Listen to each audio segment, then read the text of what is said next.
Well, howdy there, Internet people. It's Bo again. So tonight we're going to talk about parenting and sparking curiosity. I have this video marked as a paid promotion. I'm not sure if y'all get to see that or not.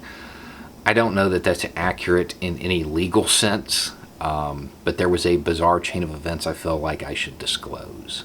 I'm going to mention a company in this video.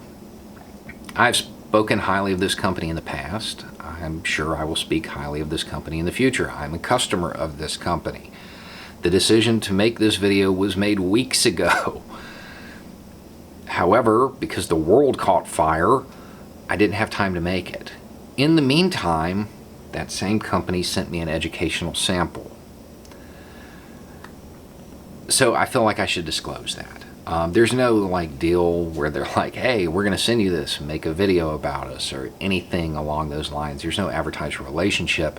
It was just a weird chain of events that has led to me receiving something from this company in the last week and a half, and me making a video that mentions them in a positive light shortly thereafter. There is no deal, but at the same time, I feel like that's something I should disclose. I would feel like a huge hypocrite to rail about politicians not disclosing who's given them stuff, and then for me to do the same thing. Okay, the second announcement is Mr. Richter. Congratulations on your graduation. Ari gave me something to say, but I actually forgot to bring it out here. It was short. I'm sure it was something like best wishes, love you, or something along those lines. I would like to say that people my age are leaving you a mess, but I am sure you are equal to the task. You've got this. Good luck moving forward. All right. Now on to the actual video.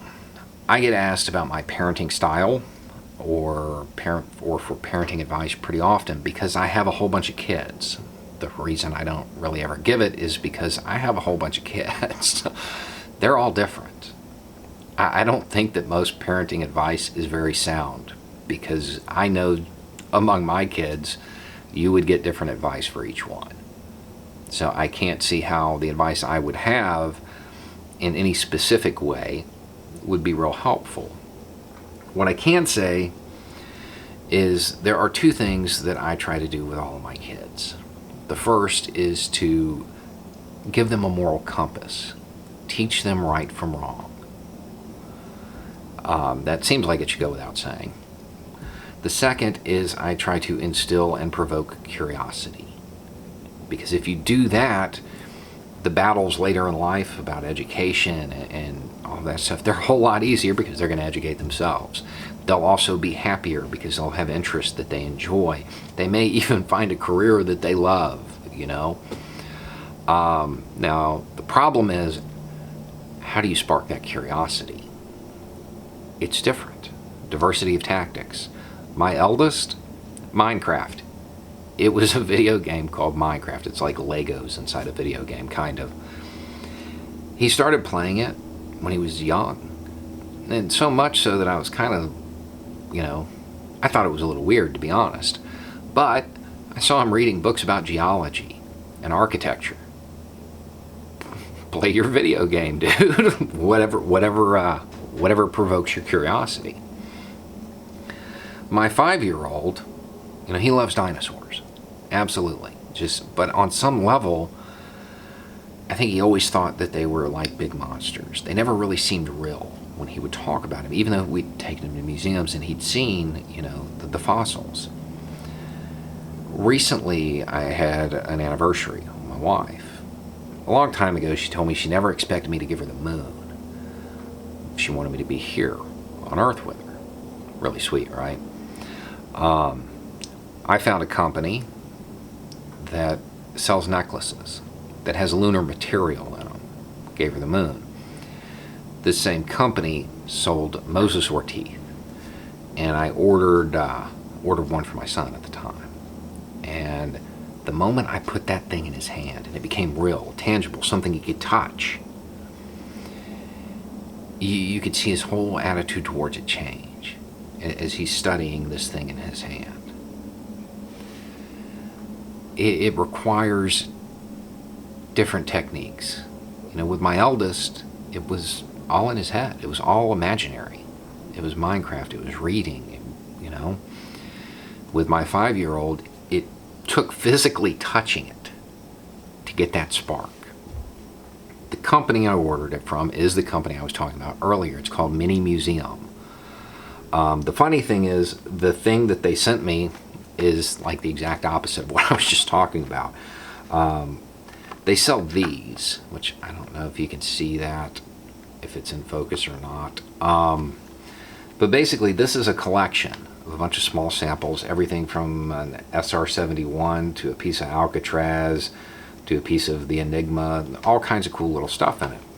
They also sell this stuff separately that's not encased in something, and you can put it in your kid's hand. And it's not just dinosaur teeth. You could get a piece of the Hindenburg, a deck chair from the Lusitania, all kinds of stuff. And it helps spark that curiosity. Even this, even though they couldn't touch it, there's one of the things in here is a piece of Steve Jobs' turtleneck. And, you know, as I was talking about the stuff that was in it with my kids, that sparked a conversation, because to them that seemed way out of place. You know, they're like, why is that in there? Who is this person and why are they important? Because to them, computers had already existed. You know, they were always there. So this, you know, the PC Mac war, none of that ever existed for them. So explaining how he brought that company back from, you know, from where it was at and turned it into the company that makes the iPhone, it sparked curiosity. And I think that's a big part of creating happy kids and creating productive adults. The other thing you have to remember is you can't tell a kid anything, ever. You have to show them. If you want your kid to be curious, you have to be curious. If you want your kid to read, they have to see you read. You want your kid to watch documentaries, you better watch some documentaries. They're going to emulate you. You know that old commercial, I learned it from you, Dad. That can be used for good things too. I mean, you really have to set the example, and you have to show them what you want from them. And they'll do it. They like you, even though they may not always seem like it. That's really the only advice I have. As far as cookie cutter across the board, this is something I think everybody should do with their kids. That's it. That's all I got. Because they're all different. All of them. Drastically. I think maybe recognizing that is an important part of it too. Anyway, it's just a thought. Y'all have a good night.